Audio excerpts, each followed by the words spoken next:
Hey friends, I hope you guys are having a great weekend. I wanted just to record a quick mini lesson on analyzing figurative language based on the feedback that we've been giving the last couple weeks and kind of explain what the next phase of this is going to look like. So the English 1 teachers, after kind of getting a gauge of how everyone's doing, we've decided to slow down the reading a little bit, but we want to dig a little deeper and think a little bit more critically about what we're reading. So this week you're only going to do one section. You're going to read pages 56 through 69 on gender roles and expectations and analyze the figurative language. But what does that look like? So I'm going to model that for you just like we would do in class. I'm going to try and have a discussion with myself, which my students know is not that weird. But definitely just looking at the figurative language and the effect. That's what we're seeing. You guys are finding the figurative language. That's awesome. But then why? And a lot of students are saying, and it has an effect. Right, we know. We want to know what you think the effect or the purpose might be.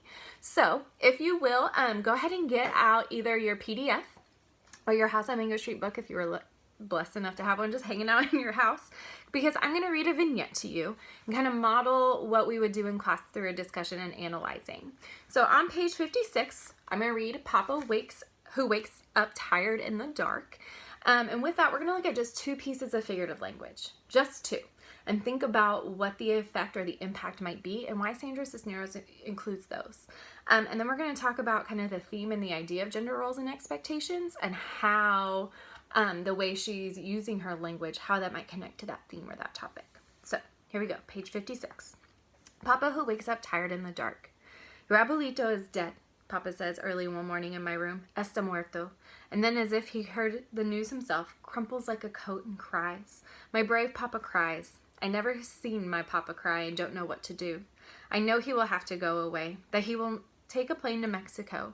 All the uncles and aunts will be there, and they will have a black and white photo taken in front of a tomb with flowers shaped like spears in a white vase, because this is how they send the dead away in that country.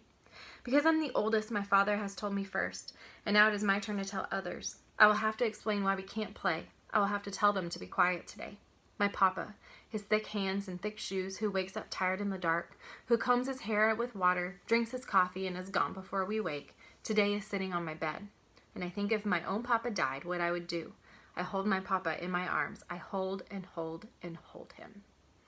So the first piece of figurative language that really stood out to me was in that first paragraph, where she says, he, as if he just heard the news himself, crumples like a coat and cries. So why would she say that he crumples like a coat? To me, it shows kind of the easiness of how he's breaking down. We're seeing this gender role expectation just from the start. First of all, Esperanza hasn't brought up her Papa at all, right? Suddenly he's here. There's a whole vignette about him and how he's reacting to a situation. We're breaking the gender role and expectation for him, right?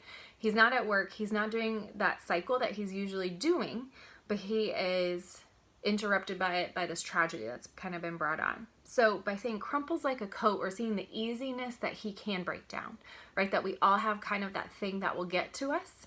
Because think about it, you can crumple a coat, throw it in your bag, crumple a coat, throw it in your hamper, throw it in your locker, whatever, right? It's just kind of like we roll it up and just poof.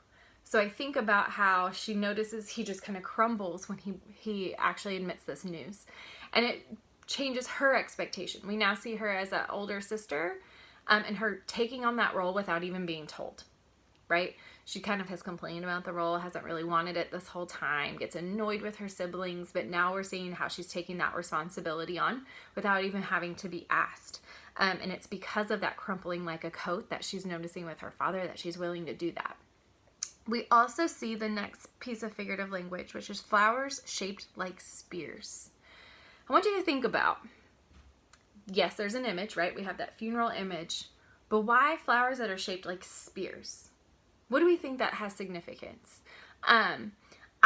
What I think, because I think there are many interpretations to this for sure, what I think is it's just the strong image, right? Kind of that idea of remembering somebody, because she talks about culture and she talks about funerals in Mexico. And I think it's about kind of that strength, right? The purity and the strength of her grandfather and of her father. And I think that image to me is really what stands out. I'm sure there's, again, other interpretations to that. But we're kind of seeing that gender role and expectation, that strength, right? That purity, that integrity. And now kind of him getting that back once he goes to the funeral and is able to have that closure. So that's kind of what I was thinking about it. So as you're reading this week, definitely look at the figurative language. Yes, it has an effect, but why? What are we learning about the characters? How does it connect to the theme? How does it connect to Esperanza's life on Mango Street? And what's the impact that it's having? So I hope this helped everybody. And I look forward to all the work you do this week. Stay safe, wash your hands, stay inside. Have a great week. Bye, friends.